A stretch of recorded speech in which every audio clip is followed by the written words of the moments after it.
আপনার একটা অভ্যাস কি জানেন? আপনি প্রতিদিন মাগরিবের পরে মসজিদের এক কোনায় বৈশা বৈশা কিছু ইবাদত করেন, যেটা এলাকাবাসী জানে না। সর্বোচ্চ ইমাম সাহেব হয়তো জানে, বইলা দিচ্ছেন ইমাম সাহেবের, বা ইমাম সাহেবও জানে না, আল্লাহ জানে।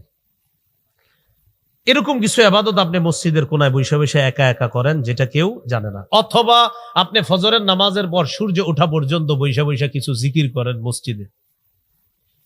সূর্য ওঠার পর হারাম সময় চলে যাওয়ার পর 2 রাকাত নামাজ পড়েন। হাদিসে আসছে, কোন ব্যক্তি যদি ফজরের নামাজ জামাতে পড়ে, জামাতে পড়ার পর সে যদি বসে থাকে, কাদা ইয়াজকুরুল্লাহ হাত্তা তাতলু আশ-শামসু, সূর্য উদিত হওয়া পর্যন্ত সে বসে বসে যদি আল্লাহর জিকির করে, সূর্য উদিত হওয়ার পর হারাম সময় চলে যাওয়ার পর সে যদি সাল্লা রাকাতাইন 2 রাকাত নামাজ পড়ে, কানা লাহু কাজরি হাজ্জাতিন ওয়া উমরাতিন তাম্মাতিন তাম্মাতিন তাম্মাতিন, তার আমলনামায় পরিপূর্ণ পরিপূর্ণ পরিপূর্ণ হজ উমরার সওয়াব আল্লাহ লিখে দেয়। এই আমলটা আপনাদের মধ্যে কেউ কেউ ডেলি করে, যেটা এলাকাবাসী আমরা অতটা খেয়াল করি না, কিন্তু আপনি করেন। হঠাৎ কি হয়েছে, একদিন আপনি অসুস্থ হয়ে গেছেন, এই দিন ফজরের সালাম ফিরানোর পর তাড়াতাড়ি বাসায় চলে গেছেন, বাড়িতে গিয়ে যদ্দুর পারছেন ইবাদত করে তাড়াতাড়ি শুয়ে গেছেন। এর মানে অসুস্থতার কারণে আজকে ইবাদতটা আপনি প্রতিদিনের মতো করতে পারেন নাই। অথবা মাগরিবের পরে আপনি অসুস্থতার কারণে প্রতিদিন যে ইবাদত করতেন, আজকে সেটা করতে পারেন নাই অসুস্থতার কারণে। এখন আপনি যে অসুস্থতার কারণে করতে পারেন নাই, ব্যাপারটা দুনিয়াবাসী না জানলেও কে জানে? এই কথাটা বুঝে আসছে সবার? এবার হাদিস শুনেন কি বলে নবী।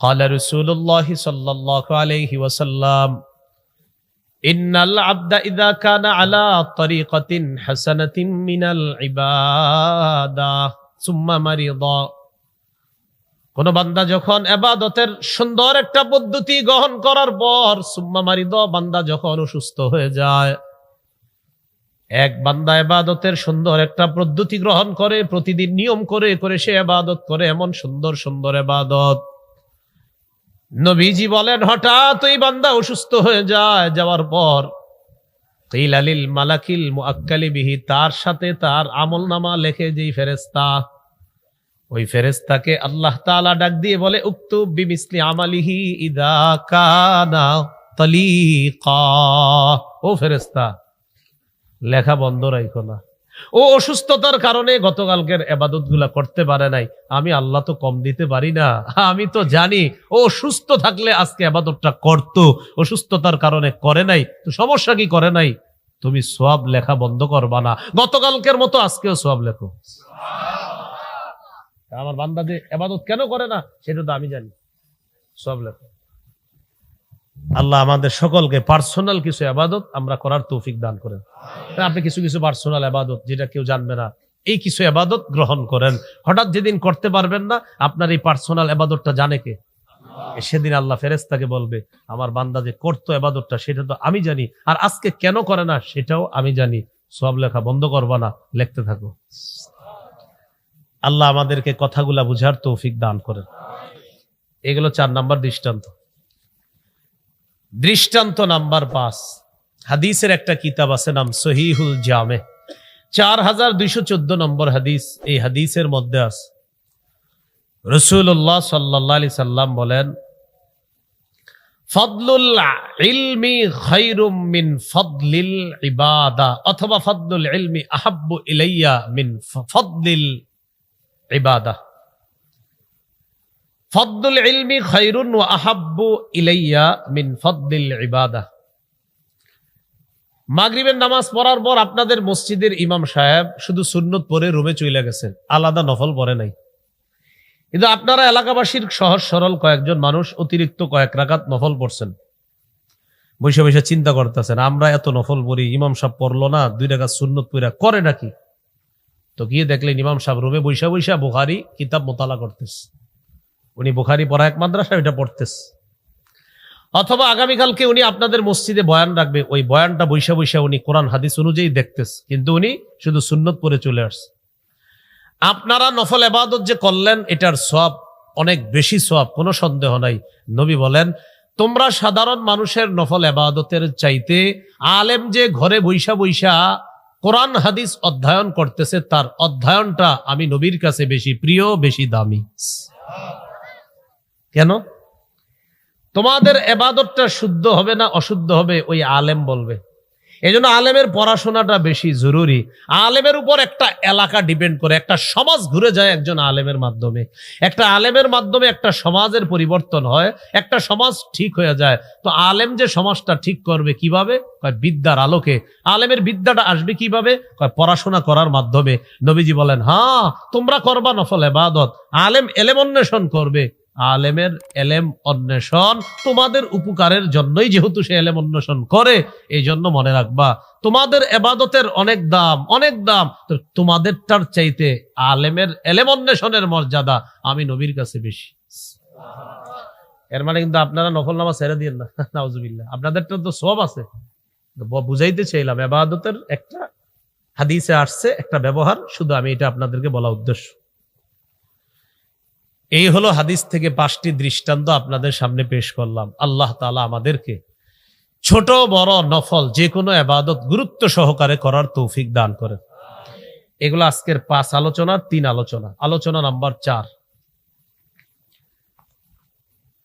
উপকারিতা লাভের দিক থেকে ইবাদত 2 প্রকার। বলেন, উপকারিতা লাভের দিক থেকে ইবাদত কয় প্রকার? 2 প্রকার। 1 নাম্বার নিজে আমল করে উপকার লাভ করা, 2 নাম্বার অন্যের সাহায্যে ইবাদত করে উপকার লাভ করা। একটা নিজে নিজে আমি আমল করব, সওয়াব হবে।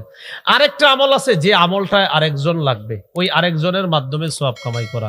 তাহলে উপকারিতা লাভের দিক থেকে ইবাদত কয় প্রকার? 1 নিজে ইবাদত করে উপকারিতা লাভ করা, 2 অন্যের সাহায্য ইবাদত করে উপকারিতা লাভ করা। যেমন নিজে ইবাদত করে উপকার লাভ করা, তিরমিজির বর্ণনা 2910 নম্বর হাদিস। قال رسول الله صلى الله عليه وسلم من قرأ حرفا من كتاب الله فله به حسنة والحسنة بعشر أمثالها لا أقول ألف لام ميم حرف ولكن ألف حرف ولام حرف وميم حرف। নবীজি বলেন, কোন বান্দা যখন কোরআনের একটি অক্ষর তেলাওয়াত করে, সাথে সাথে তার আমলনামায় 10টা নেকি।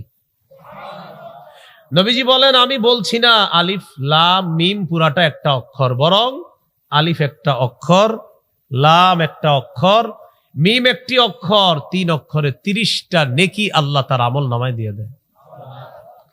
মাগরিবের 20 মিনিট আগে মসজিদে চলে আসছে, বৈশা বৈশা আমপারা পড়তেছে, আলহামদু আলহামদু, হামজা লাম জবর আল, হামিম জবর হাম, আল হাম দাল পেশ দু, আলহামদু। মুয়াজ্জিন সাহেব আমার পড়াটা একটু শোনেন তো, হামজা লাম জবর আল, হামিম জবর হাম, আল হাম দাল পেশ দু, আলহামদু। মুয়াজ্জিন সাহেব আমার পড়াটা হইছে, আলহামদু দেখেন তো হইছে কিনা। এরকম আপনি বৈশা বৈশা মুয়াজ্জিন সাহেবরে বলতেছেন, ইমাম সাহেবরে বলতেছেন, আলহামদু হুজুর পড়াটা হইছে আমার, আলহামদু পড়াটা হইছে, এরকম বলতেছেন। আমি মোট 8 বার বললাম, আল্লাহ আমার আমলনামায় 400 সওয়াব দিচ্ছে। আপনিও লাগলে আপনারা মনে মনে ঘুরে ফেলেন। আলহামদুতে 5 অক্ষর, 5 10 50, আমার মোট 450 হয়ে গেছে। কারণ আবার আলহামদু, আবার হয়ে গেছে আরো 50, 500 হয়ে গেছে আমার।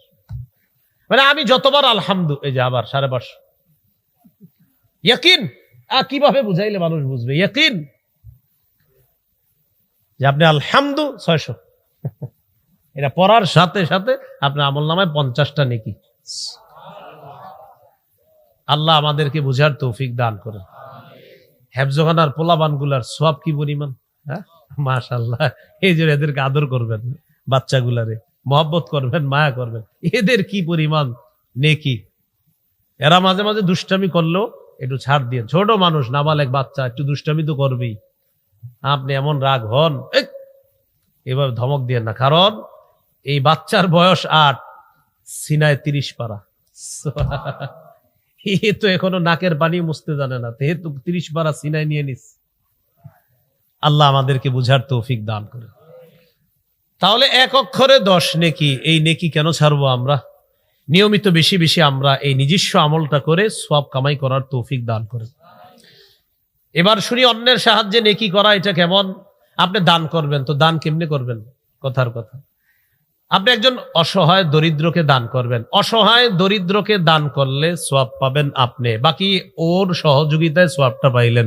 আত্মীয় স্বজনের গরিব যারা, তাদেরকে জাকাত দিলে লাভ আপনার। আল্লাহ বলে ওরা আছে বলেই তো তুমি সওয়াব পাইছো। সুবহানাল্লাহ, ওদেরকে তুমি জাকাত দিতে পাইছো বলেই তো সওয়াবটা পাইছো, তুমি তো পাইতা না।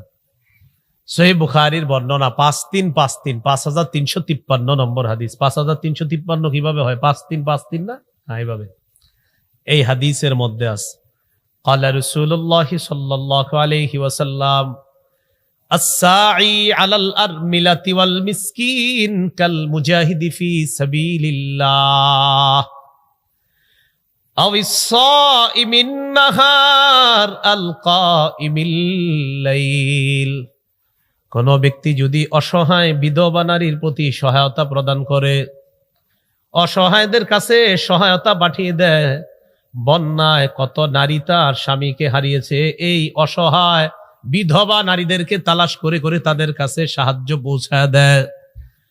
নবীজি বলেন, আল্লাহর রাস্তায় জিহাদ করলে যে সওয়াব, সারা রাত নফল নামাজ পড়লে যে সওয়াব, সারাদিন নফল রোজা রাখলে যে সওয়াব, আল্লাহ তাআলা তার আমল নামায় এই পরিমাণ সওয়াব লিপিবদ্ধ করে দেয়। অসহায় দরিদ্র বিধবা তাদের প্রতি সহায়তার হাত বাড়াইলেন।